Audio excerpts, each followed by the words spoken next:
የማንም አይደለም ግንቦት የኢየሱስ ግንቦት አንድ ማለት ሰይጣን የሰዎችን ደም ለመጠጣት የሚወጣበት ቀን እንደሆነ ግን ታውቃላችሁ። ከሁሉም ነገር በላይ ሰይጣን ያንቺን ስም ሲሰማ አጥብቆ ይበሳጫል። አንቺ ከተወለድሽ ጀምሮ እረፍት አላገኘምና። በድንግል ማርያም ልደት የሚከፋው ሰይጣን ብቻ። በድንግል ማርያም ልደት አዳም ይደሰታል፣ መላእክት ይደሰታሉ፣ ነቢያት ይደሰታሉ፣ ሐዋርያት ይደሰታሉ። የስብከታቸው ሞገስ ከሷ ተወልዶላቸዋልና። እንኳንስ በእመቤታችን በቅድስት ድንግል ማርያም ልደት በዮሐንስ ልደት እንኳን ብዙዎች ደስ ይላቸዋል ተብሎ ተጽፏል። በዮሐንስ ልደት ደስ ካለን ንጉሱን በወለደችው በቅድስት ድንግል ማርያም ልደት ለምን አንደሰትም? ማርያም ምን አደረገቻችሁ? ምቀኝነት እኮ ነው። በራእይ ድረስ ነው። ወንጌል ምን አለ? አይነ ምቀኛ ነው እንዲህ አለ። ልጇ ብርሃን ከሆነ እመ ብርሃን ማለት የብርሃን እናት ነው። እመ ብርሃን ማለት ምንድነው የሚቸግር? እመቤታችን አንድ ልጅ ከሰጠችኝ የዛሬ ዓመት ለልደታ ማርያም እዚህ ኢትዮጵያ ቀይ ምንጣፍ አስገባለሁ ብዬ ተሳለ። ለነዚህ ልጅ ከተሰጣት እኔም እንደዚህ ያደርጋሉ ያለ ሁሉም ተሳለ። ይቅርታ ሁላችሁም። መምህር ሄኖክ አንድ ነገር ልነግርህ ፈልጋለሁ። በእመቤታችን ልደት ጊዜ ሰዎች ስለት ይሳላሉ። ከዛ ይሳላሉ አለ። እኔ ዛሬ ለአንድ እህቴ ምሳል ፈልጋለሁ አለ። እኔ ለእመቤታችን በዛሬው በልደቷ ቀን ምሳለው ለኔ ሳይሆን ለአንዲት እህቴ ነው። የዛሬ ዓመት የልቧን ሐሳብ ብትሞላላትና በምልጃዋ ልጅ ብትሰጣት በግ አመጣለሁ ብሎ ጀመረ። ዞር ብዬ ነው ያየሁት። እኔ እንደሆን ሁሉም ያውቃል። ድንግጥ ነው ያልኩት። አንድ ጓደኛዬ ከፊቴ ቁጭ ብላለችና ዞር አለችና ነዚህ ሴት ከወለድሽ ሶሊያና ትያታለሻለች። ቆንጆ ስም ነው፣ ጨረቃችን ማለት ነው። የእመቤታችን ሌላ ስሟ ነው። እዛ እኔና መምህሬ ነው ቀረ። ከዛ እኔ በቃ እያለቀስኩ ነበር። የሰውን ስዕለት እየሰማች አንዲት እህት ማልቀስ ጀመረች። ለ7 ዓመታት ልጅ ለመውለድ ተስፋ ስታደርግ ቆይታ ሐኪሞች ምንም ማድረግ አንችልም ብለዋት ነበር። ልብ አድርጉ፣ የጀርመን ሐኪሞች። መምህሬ ነው እግዚአብሔር እንባን ይሰማል፣ በእንባ ጸልይ ምናምን ብሎ መክሮኝ እሱም ተለያየን። ያ የሆነው ምንድነው? ግንቦት አንድ ነው። ግንቦት አንድ፣ ሰኔ 1፣ ሐምሌ አለፈ 2 ወር ማለት ነው። ነሐሴ ላይ አረገዝኩ። በጣም የሚደንቅ ነው። መምህሬ ነው ጻፍኩለት። እውነት በያለኝ እውነት ስለው እግዚአብሔር ይክበር ይመስገን ብሎ ጻፈልኝ። ከዛ በኋላ እርግዝናዬ በጣም የሚያምር ጊዜ ነበር። ምንም ህመም የሌለው በጣም የሚያምር ደስ የሚል እርግዝና ጊዜ ነበር።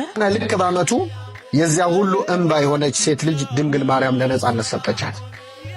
ለግንቦት ልደታ ሁሉም ስለቱን አስገባ። ክርስትናው እንዴት ነበር?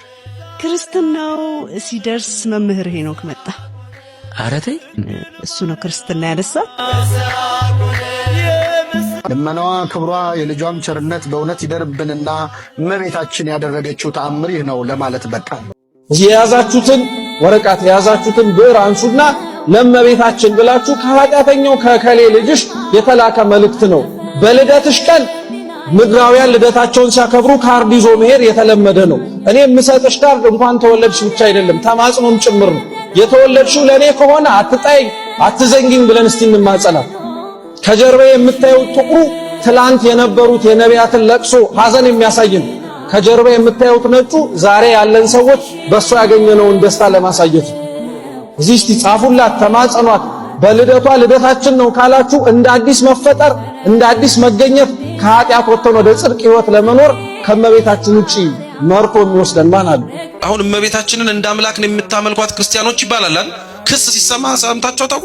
የአሕዛብ ጠባይ እነሱ በብዙ ጣዖት ስለሚያመልኩ እኛንም ጣዖቶቻቸው እንደሚዋለዱት ይዋለዳሉ ብለው ስለሚገምቱ ወንጌላውያን ብዙ ስለሷ መጻፍ እየፈለጉ ያልጻፉት አይሁድ ስላላቸው ቀና ስላልሆነ ስለ ክርስቶስ አመለካከት፣ አሕዛብ ስላላቸው ስለ ብዙ ጣዖት አምልኮ ብዙ ስለሷ መናገር ቢፈልጉም አላስተማሩም፣ አልተናገሩም። የተናገሯቸው ነገሮች ግን እንዳልኳችሁ በጣም ቀላል አይደለም። ቤተልሔም ስትሄዱ ታገኟታላችሁ። ቀራንዮም አለች፣ ቃና ዘገሊላ አለች። ክርስቶስ ከሙታን መካከል ተነስቶ ሰላም ለእናንተ ይሁን ብሎ በተናገረበት በዛ አዳራሽ ውስጥ እመቤታችን አለች። ስለዚህ ያለችበት ቦታ በሙሉ ትልቅ ነገር ስለሆነ ወንጌላውያን ስለጻፉ ስላስተማሩን ስለ እመቤታችን ቅድስት ድንግል ማርያም እንማራለን። አፍ አውጥቶ ሰው ላይናገር እኮ ይችላል የእመቤታችንን ሥራ። ሕይወቱ ግን በደንብ አድርጎ ያሳብቅበታል። በደንብ አድርጎ አቀላጥፎ ለምን የአምላኩን እናት እንደሚያከብራት ክርስቲያን ሁሉ አይናገር እንጂ ልቡ ውስጥ ያላትን ቦታ ግን ጠንቅቆ ያውቃታል። ጠንቅቆ እያንዳንዳችን እናውቃታለን። ግን እምነታችን መታመናችን ከእውቀት ጋር ሲሆን ግን የተሻለ ነው። ወንጌል ስለሆነች፣ ወንጌላውያን ስላስተማሩ፣ ስለ እርሷ ማወቅ ልጇን ማወቅ ስለሆነ፣ እሷ የአማንያን ምሳሌ ስለሆነች፣ ከምንም በላይ በእኛ መትረፍ ውስጥ በእኛ መዳን ውስጥ እግዚአብሔር አምላክ መርጦ ያስቀረልን ብቸኛ ዘር ስለሆነች፣ ከሰው ያጣውን ንጽህና ቅድስና እሷ ላይ ስላገኘባት፣ ከሰው ያጣውን መታመን በእሷ ላይ ስለተመለከተባት፣ በአራቱም ማዕዘናት ዞሮ ያሻተተው እግዚአብሔር አብ ለባህሪ ልጁ ለወልድ ማረፊያ ትሆን ዘንድ የመረጣት እሷ ብቻ ስለሆነች ቤተክርስቲያን ስለእመቤታችን ዛሬም ነገም ከነጎዲያም ታስተምራለች። የሰማነውን በልቡናችን ሰሌዳ ይጻፍልን። ከእመቤታችን ፍቅሯን በልባችን ጣዕሟን በአንደበታችን ያሳድርብን። ለምን እንደምናመሰግናት የምናውቅ ሁላችን አምላካችን መድኃኒታችን ኢየሱስ ክርስቶስን የወለደች ድንግል ማርያም እኛንም በልጇ መንግስት ዳግም መመስገን እንድንችል በምልጃዋ ትርዳን። በድንግል ማርያም ልደት የሚከፋው ሰይጣን ብቻ ነው። በድንግል ማርያም ልደት ሁሉ ይደሰታል። አዳም ይደሰታል፣ መድኃኒቱ ከሷ ሊወለድለት ነውና። መላእክት ይደሰታሉ፣ ጌታን ከሷ ተወልዶ ሊያዩት ነውና። ነቢያት ይደሰታሉ፣ ትንቢታቸው ከሷ ማኅፀን ሊፈጸምላቸው ነውና። ሐዋርያት ይደሰታሉ፣ የስብከታቸው ሞገስ ከሷ ተወልዶላቸዋልና። እመቤታችን ልደቷ ደስታችን ነው። በእውነቱ ፀሐይን ይዛ የመጣችው ጎህ ዛሬ ተወለደችልን።